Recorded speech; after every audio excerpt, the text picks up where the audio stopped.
ওরে বিনা শান্তি দুনিয়ায় কেউ ভালোবাসে না,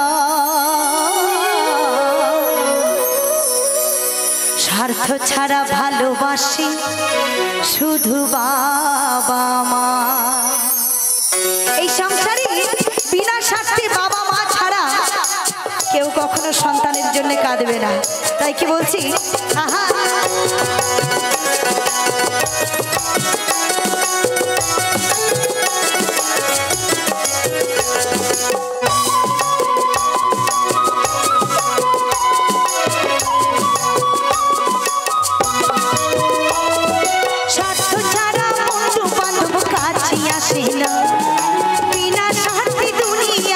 ভালোবাসে না, স্বার্থ ছাড়া বন্ধু বান্ধব কাছে আসে না, বিনা স্বার্থে দুনিয়ায় কেউ ভালোবাসে না, স্বার্থ ছাড়া ভালোবাসে শুধু বাবা মা, স্বার্থ ছাড়া ভালোবাসে শুধু বাবা মা।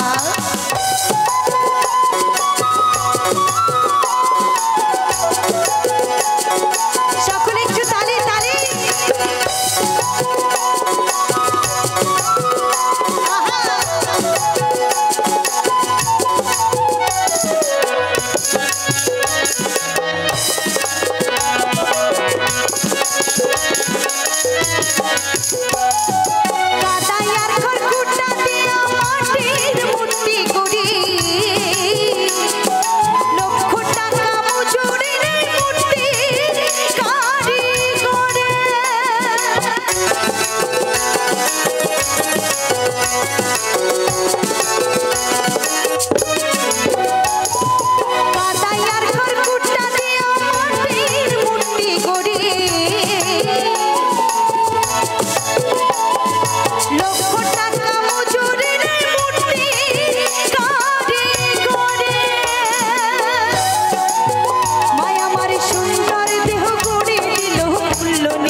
দিয়ে মাটির মূর্তি তৈরি হয়। যখন কোনো প্রতিমা শিল্পী ওই প্রতিমাটাকে যখন আমার কাকাবাবু নিয়ে এসেছে, শ্রদ্ধেয় কাকাবাবুর বাড়িতে এসেছি, তো উনি যখন এই মূর্তিটাকে নিয়ে এসেছেন পূজা করবার জন্যে, যে প্রতিমা শিল্পীর কাছ থেকে নিয়ে এসেছেন সেই প্রতিমা শিল্পী কিন্তু কাকাবাবুর কাছ থেকে অনেক মোটা একটা অর্থ নিয়েছেন ওই প্রতিমার বিনিময়ে। এই অর্থটা না হলে তিনি কিন্তু এই প্রতিমাটা দেননি, তাই তো? হ্যাঁ, ঠিক তেমন ভাবে আমার গানের মহাজন বলছেন, এই কাদা আর খড়কুটা দিয়ে মাটির একটা প্রতিমা তৈরি হলো। সেই প্রতিমাটা আনতে গেলে কয়েক লক্ষ লক্ষ টাকা খরচ হয়, কিন্তু আমরা এই যে বসে আছি, দাঁড়িয়ে আছি সবাই মিলে, এই জলজান্ত একটা প্রতিমা, একটা প্রতিমা, তাই না? মায়ের চার, বাবার চার, বাবার চার আর মায়ের চার, এই হলো 8, আর ঈশ্বর দিয়েছেন 10, 18 মোকামে গঠিত এই দেহখানা। এই দেহখানা যখন আমার মা 10 মাস 10 দিন জঠরে ধারণ করে এই সুন্দর পৃথিবীতে এনে দিলেন, তার বিনিময়ে কি আমার মা কোন অর্থ নিয়েছেন? নেননি। তাই বলছে কি, মায়া আমার সুন্দর দেহ কুড়িয়ে নিল, মূল্য চাইল না, মায়া আমার সুন্দর দেহ কুড়িয়ে নিল, মূল্য নিল না, তারা ভালোবাসি শুধু বাবা মা, স্বার্থ তারা ভালোবাসি শুধু বাবা মা।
কৌটার দুধ খেলে হয় হিসেবটা পাকা। প্রত্যেকটা শিশুর পিছনে কয়েক লক্ষ লক্ষ টাকা খরচ হয়। এই যে বড় হয়ে গান গাইছি, এটা কিন্তু এমনি এমনি হয়নি মা, তাই না? এমনি এমনি একদিনে হয়নি। গর্ভ থেকে ভূমিষ্ঠ হয়েই লাভ দিতে শুরু করিনি, ধীরে ধীরে হয়েছে। একটা সন্তানকে মানুষ করতে গেলে একটা বাবা মা ভীষণ রকমের পরিশ্রম করে। তাই তার যেমন ক্ষমতা থাক, কিছু না থাকলেও সে পরিশ্রম করে, আর থাকলেও পরিশ্রম করে। একটা সন্তানকে মানুষের মতো মানুষ করতে গেলে ভীষণ রকমের পরিশ্রম করতে হয়। তাই বলছে কৌটার দুধ খেলে হয় হিসেবটা পাকা। যখন আমি আমার মায়ের গর্ভ থেকে ভূমিষ্ঠ হয়েছিলাম, 1 মাস 2 মাস করে আমি একটু একটু করে ধীরে ধীরে বড় হতে শুরু করলাম। একদিন আমার মায়ের দুধে আমার পেটটা ভরছে, কিন্তু একটা সময় আসবে যে সময়টা আমার মায়ের দুধে আমার আর পেটটা ভরবে না। আমি বড় হচ্ছি, তখন কি হবে? মায়ের দুধে পেট না ভরলে বাবার দুধ লেগে যায় কাজে। হাসছেন না? সত্যি বলছি, মায়ের দুধে পেট না ভরলে বাবার দুধ লাগে। বাবার পকেট থেকে মানি না বেরোলে দোকান থেকে ওই ল্যাকটোজিন, সেরিল্যাক, ডেক্সোল্যাক্স এগুলো আসে না। তাই বাবার দুধে তখন পেটটা ভরাতে হয়। তাহলে এই জগৎ সংসারে যত সন্তান আছে, প্রত্যেকটি সন্তানের কাছে মায়ের থেকে বড় শুভাকাঙ্ক্ষী আর কেউ নেই। আর আমার মায়ের কাছে আমার পিতা সবার ঊর্ধ্বে, তাই তো? তাই কি বলছি? মায়া আমার বুকের সুধা পান করাইয়া মূল্য চাইল না। আমার মা বুকের সুধা পান করাইয়া মূল্য নিল না। স্বার্থ ছাড়া ভালোবাসে শুধু বাবা মা, স্বার্থ ছাড়া ভালোবাসে শুধু বাবা মা।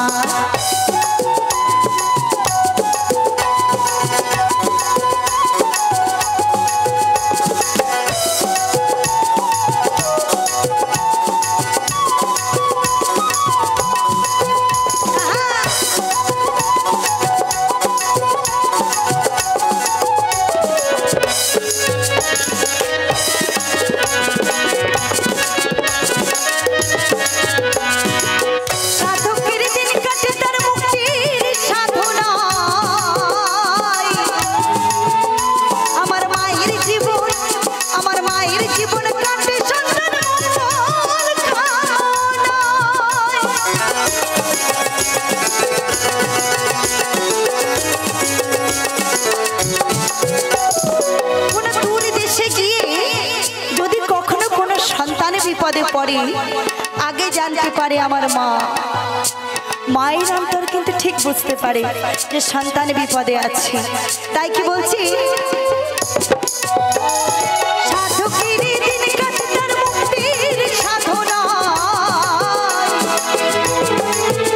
আমার মায়ের জীবন কাটে সন্তান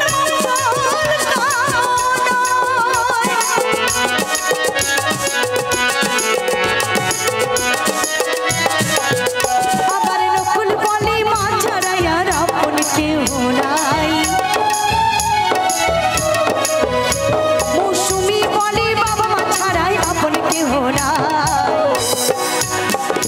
স্বার্থ ছাড়া ভালোবাসে শুধু বাবা মা, এই স্বার্থ ছাড়া ভালোবাসে শুধু বাবা মা।